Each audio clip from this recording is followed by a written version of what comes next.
Bienvenidas y bienvenidos a esta inmersión profunda. Hoy nos metemos de lleno en Lo que no tiene nombre, el testimonio tan valiente como desgarrador de Piedad Bonet. Hola, sí, es un libro que te enfrenta directamente con la experiencia límite de perder un hijo por suicidio. Es la palabra usada para tratar de navegar el dolor, la memoria, la enfermedad mental también. Y cómo encontrarle algún sentido a lo irreparable, ¿no? Exacto, un sentido que quizás nunca llega del todo, pero bueno, el intento está ahí. Como dicen las citas del inicio. Handke habla de segundos de espanto para los que no hay lenguaje. A Oster de cómo lo impensable, simplemente nos pasa. Son como advertencias, ¿no? Te preparan para el terreno que vas a pisar. Y Blanca Varela que dice que, hurgando los sentimientos, una confirma que está viva. Uf. Pues eso. Nuestra idea hoy es justamente acompañar a Bonet en esa búsqueda, detenernos en sus reflexiones, en lo que vivió, sin buscar respuestas fáciles, porque no las hay. Vamos a ello. El libro arranca con una escena. Brutal. Piedad, su esposo Rafael, su hija Camila, llegando al apartamento de Daniel en Nueva York. Acaba de morir. Sí, y esa imagen de ellos subiendo las escaleras con maletas vacías es tremenda. Ya te dice el vacío que les espera adentro. Y adentro, lo que encuentran es un contraste demoledor, ¿no? Totalmente. Un orden casi obsesivo. Libros perfectamente alineados, los cuadernos, los zapatos en fila. Y sobre el escritorio, sus cosas. El reloj, la billetera, el iPod, el teléfono. Todo como puesto a propósito. Claro, una pulcritud que choca de frente con el caos emocional que ellos traen. Ella dice que siente que está profanando algo íntimo, pero a la vez como si estuviera en un escenario. Cita un poema de Szymborska ahí, sobre la habitación sin salida. Resuena muchísimo en ese momento. Buscan una nota, desesperados, algo que explique. Pero nada, solo trabajos de la maestría, una tarjeta que ella le había mandado hacía poco, y entonces, la vecina. La vecina les da el dato clave. Terrible. Que oyó a Daniel correr por el techo. Confirmando que usó la escalera de incendios para llegar hasta ahí y saltar. Ahí se fija el hecho, crudo. Daniel se suicidó. 14 de mayo de 2011. Tenía 28 años. Qué duro. Y narra la llamada de su otra hija, Renata. Las palabras justas, terribles. Daniel se mató. Sí, describe ese shock inicial, la negación, la sensación de irrealidad como si no le estuviera pasando a ella mientras hace la maleta para ir a buscar el cuerpo de su hijo. En el avión me imagino la cabeza. A mil, intentando reconstruir esos últimos momentos. Claro, las preguntas que no tienen respuesta, ¿no? ¿Qué pensó? ¿Tuvo miedo? ¿Fue un impulso? ¿O fue algo meditado? Preguntas que quedan ahí flotando. ¿Y encuentra el dossier de arte de Daniel? Menciona la portada del libro de Jenny Saville, unos autorretratos de él muy perturbadores. Sí, y esa tensión en su obra, ¿no? Entre lo emotivo y el rigor técnico. Su pasión por el arte que era temprana, pero que también él mismo cuestionaba a veces. Y la ausencia física. Se vuelve insoportable. Es que, como cita a Watanabe, la vida es física. Y a Varela, el alma que es el cuerpo. Pierdes a ese ser con su olor, sus gestos. La idea de que nunca más va a haber otro Daniel es devastador. Esa fisicalidad se agudiza con lo de la donación de órganos, ¿no? Les dan la lista detallada. Piel, huesos. Sí. Ella siente que lo están como desmembrando, que se deshace. Otra vez esa idea, ¿no? La vida es física.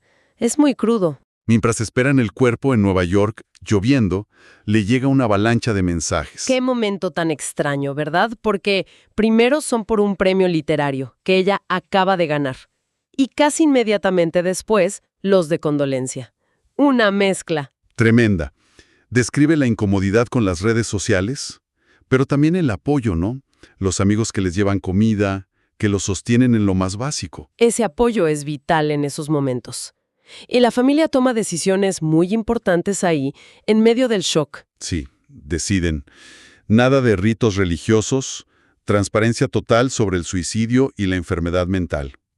Que eso es muy valiente. Muy valiente y poco común, lamentablemente. Y deciden cremarlo no repatriar las cenizas. Dice que ahí descubren una visión compartida, muy descarnada, de la muerte como un hecho natural, casi aleatorio. La cremación en Greenwood. Describe el paisaje, hermoso pero indiferente. Sí, una ceremonia muy íntima, sin rezos. Ella lee unas palabras. Y luego ese detalle tan doloroso, descubrir que las cenizas están en una simple caja de cartón bajo el altar. Lo prosaico del final. Intentan volver a la vida, ¿no? Una cena donde se mezclan anécdotas, risas, llanto, recordando al Daniel vivo, el que amaba Nueva York. Un contraste brutal con su muerte violenta. Después, ese acto casi rebelde, ¿no? De esparcir las cenizas en un parque bajo un árbol aunque estuviera prohibido. Ella reflexiona sobre eso, ¿no? Preferir las cenizas a una tuba. Evitar la putrefacción, la idea de purificación por el fuego. Sí, y cita a Julian Barnes sobre la tristeza de las tumbas olvidadas, como buscando darle un sentido a esa lección. El regreso a Colombia. Otro momento difícil. Dice algo sobre las fotos, ¿no? Que son un peligro. Claro, porque amenazan con reemplazar la memoria viva, la memoria que cambia, que respira. Ella se resiste a eso. Y luego, la misa en Bogotá. Una concesión a la familia, dice. Se siente oprimida, incómoda con esos rituales vacíos para ella. Y nota las reacciones de la gente ante la palabra suicidio. El que usa un eufemismo, el que se incomoda. Mientras que otros, como un maestro de obra, le dan el pésame de forma directa, empática. El estigma, ¿no? Tan presente. Pero luego hay otra ceremonia laica en la Universidad de los Andes. Ahí sí se permite otro tipo de despedida. Y es donde habla públicamente por primera vez de la lucha de Daniel, de los 8 años con la enfermedad mental. Y de su esfuerzo enorme por parecer normal. Es un momento clave. Cierra esa primera etapa con una reflexión sobre la inutilidad de preguntarse qué habría sentido él. Y sobre la reacción de los asistentes, ese estremecimiento agradecido de los sobrevivientes. ¡Uf, qué frase! Sí, la conciencia de la propia vida ante la muerte del otro.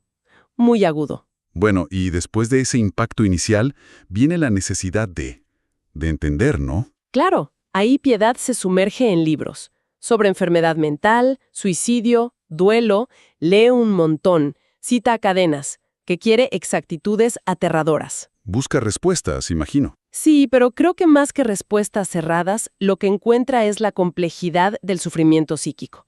Al leer testimonios de otros pacientes, se da cuenta del esfuerzo titánico que debía hacer para Daniel el día a día. Incluso en los momentos buenos, ¿no? Mantener esa fachada. Exacto. Era una batalla constante. Y empieza a rastrear posibles orígenes. ¿Fue esa medicación para el acné, la isotretinoína? ¿Hay algo genético? Lee sobre esquizofrenia, mutaciones. Se enfrenta a la idea del azar, ¿no? Qué terrible pensar que algo tan pequeño, una mutación, pueda cambiar un destino así. Terrible. Y recuerda los primeros signos, quizás. Cosas que pasaron desapercibidas en su momento. Una tristeza, cierta inestabilidad, la mala experiencia con un primer psicólogo. Luego otra terapeuta que al principio parecía ayudar, pero que después... Minimizó señales de alarma. Sí. Y aquí conecta con un cuento de Nabokov, Signos y símbolos. Describe esa manía referencial. ¿Qué es eso exactamente? Es cuando la persona siente que todo a su alrededor, objetos, eventos, son mensajes codificados para ella. Una tortura. Daniel le confesó alguna vez sentir algo parecido. ¡Qué brutal! La sensibilidad artística tan cerca de esa cortura mental. Es una línea muy fina a veces. Ella reconoce lo difícil que es conocer del todo a un hijo, más con la enfermedad como un velo. Intenta reconstruir cómo era él. Hipersensible, perfeccionista, amante del arte, temeroso. Pero sabe que su mirada de madre está ahí. Analiza su obra temprana, los dibujos, las pinturas. Dice que mostraban obsesiones, soledad, autodestrucción, figuras sufrientes. Sí, símbolos de angustia que, sin embargo, él explicaba de forma muy técnica, muy racional, como una lucha interna plasmada ahí. Habla con exnovias también, ¿no? Sí, y le revelan cosas que ella no conocía. Una intensidad afectiva muy grande, pero también un miedo a ser invadido que lo llevaba a romper de forma abrupta. Era distinto a la relación intelectual que tenía con ella. Reconstruye momentos clave. Un viaje a Europa en 2003. Empieza bien, pero termina mal. con crisis vocacional, anímica. Luego, la primera gran crisis al volver a Bogotá. Confusión, deja la universidad, un viaje fallido a Nueva York. Vuelve cambiado, irreconocible. Y ahí llega la consulta con un psiquiatra. ¿Y el diagnóstico? Demoledor. Enfermedad mental grave, posiblemente esquizofrenia o trastorno esquizoafectivo. La reacción de Piedad es de incredulidad total, de rechazo físico. No puede ser verdad. Me imagino. ¿Y la experiencia con el sistema de salud? Frustrante. Médicos distantes, medicaciones con efectos secundarios terribles que ella describe sin tapujos. Embotamiento, lentitud, temblores. La disyuntiva de Daniel era terrible. Sin droga no soy yo. Con droga dejo de ser yo. Qué dilema más espantoso. Y encima, los costos, las limitaciones del sistema. Un calvario añadido. En 2004, él decide cambiarse a arquitectura, quizás buscando más estructura, ¿no? Menos exposición emocional. Un intento de controlar esa parte suya que lo atormentaba. Puede ser. Y luego viene el viaje a Brasil en 2006, un punto de inflexión muy trágico. ¿Qué pasó ahí? Meses antes, un psiquiatra le había suspendido la medicación. Piedad ya veía señales de alarma, pero la psicóloga de entonces dijo que era manipulación. Qué peligroso minimizar así. Totalmente. Y la crisis estalla en Recife. Ataques de pánico, paranoia. El viaje se convierte en una vigilancia constante. Daniel está mal, la mirada perdida, llora fácil, percepciones alteradas. Y encima se quedan varados en Sao Paulo por una quiebra de aerolínea. El caos total, la tensión al máximo. Daniel no duerme, deambula por el aeropuerto. Consiguen vuelo, pero justo antes de embarcar tiene un delirio. Y ahí toman la decisión. De no hospitalizarlo en Brasil. Algo que ella lamentará siempre, dice. Exacto. Y en el avión hacia Lima, la crisis es total. Intenta escapar, grita que quieren matarlo. Se identifica como el hijo perdido de PB. ¡Qué horror! Tienen que sedarlo a la fuerza. Es la locura vista de cerca, en su forma más cruda, aterrador. Llegan a Lima, lo internan en una clínica gracias a familiares. El nuevo psiquiatra es muy claro. Hay riesgo de que Daniel se quede del otro lado. La angustia de esos padres, no me la quiero ni imaginar. Al día siguiente lo ve. Consciente, pero agotado, pálido, confuso y avergonzado. Le pregunta, ¿me volví loco, cierto, mamá? Uf. Qué pregunta tan dolorosa. Muchísimo.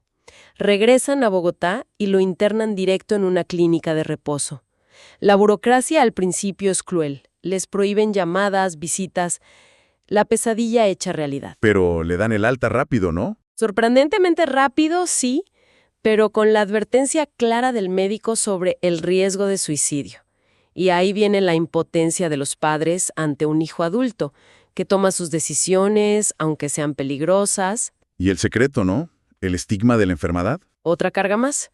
Daniel haciendo un esfuerzo enorme por llevar una vida normal, socialmente activa, mientras por dentro la lucha con las voces, los miedos, esa dualidad constante. Parece que entre 2006 y 2010 hay un equilibrio, ¿no? Precario, pero equilibrio. Sí, con terapia, logros académicos, viajes.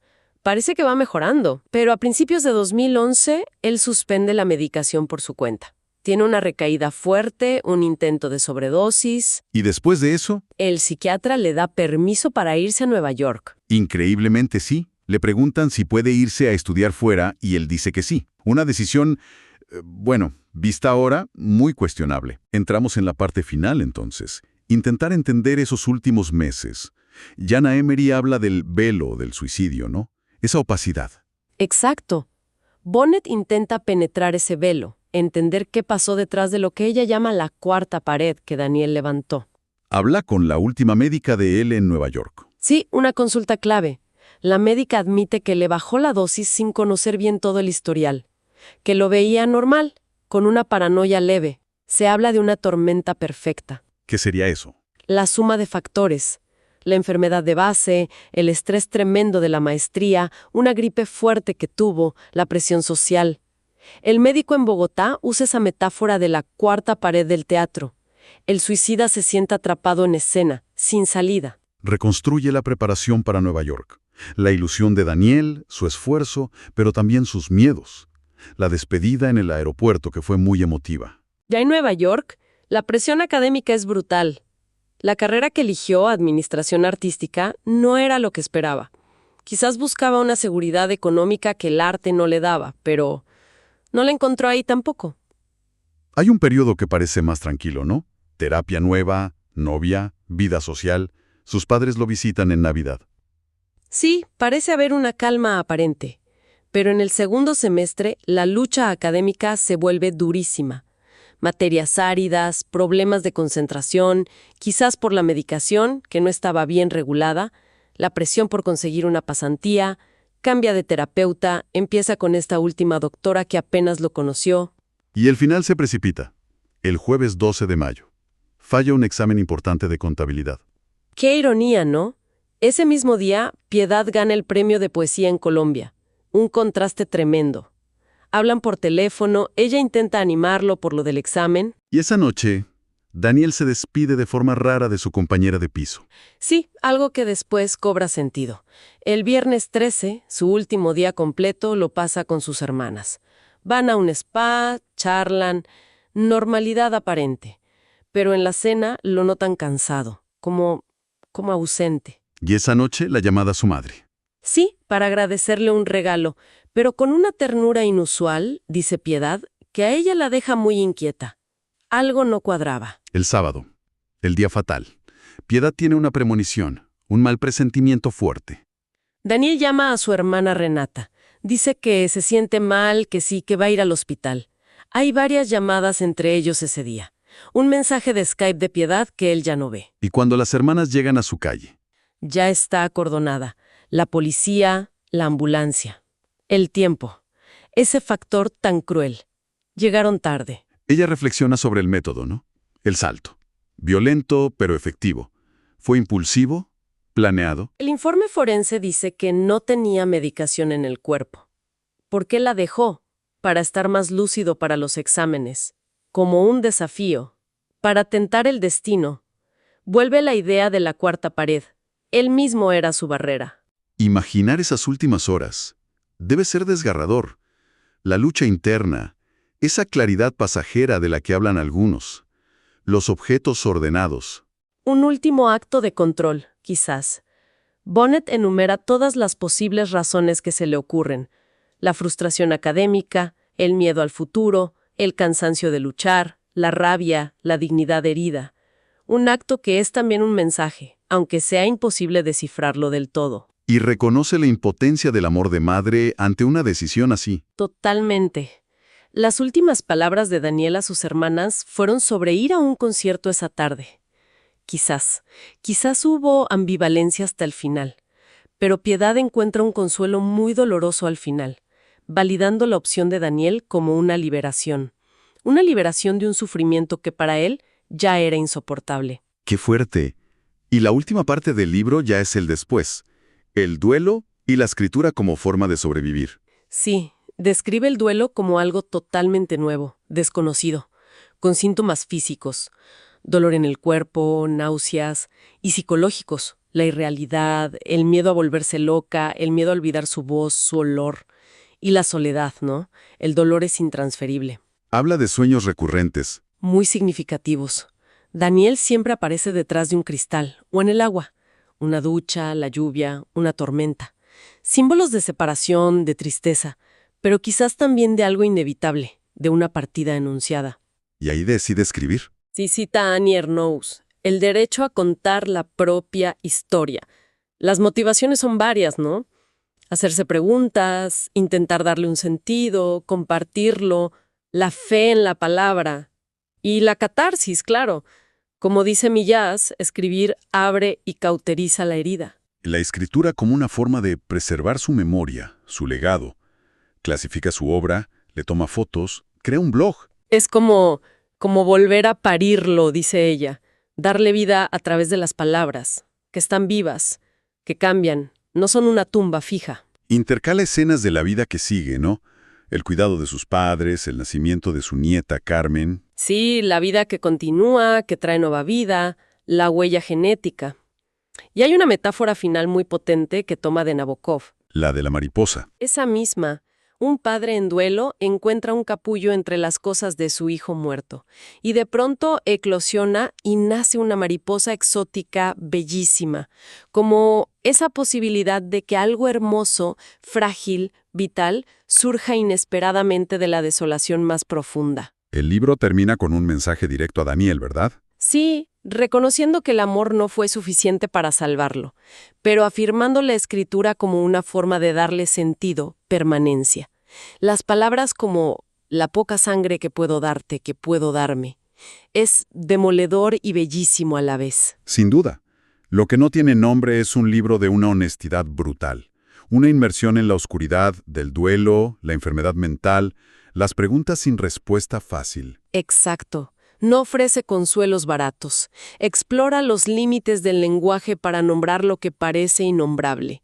La complejidad del amor familiar, su fuerza y también su impotencia, la lucha contra el estigma. Y esa búsqueda de sentido cuando todo parece roto. La escritura como resistencia, como memoria, casi como supervivencia. Es un testimonio necesario, creo yo. Nos confronta con realidades muy duras, pero profundamente humanas. Quizás la reflexión final es esa, ¿no? ¿Cómo enfrentamos lo irreparable? ¿Cómo intentamos reconstruir desde los fragmentos y el poder del arte, de la palabra, para acompañar, para sostener, aunque no pueda borrar el dolor? Y nos deja pensando, claro, en esas cuartas paredes que pueden existir a nuestro alrededor, en gente que sufre en silencio.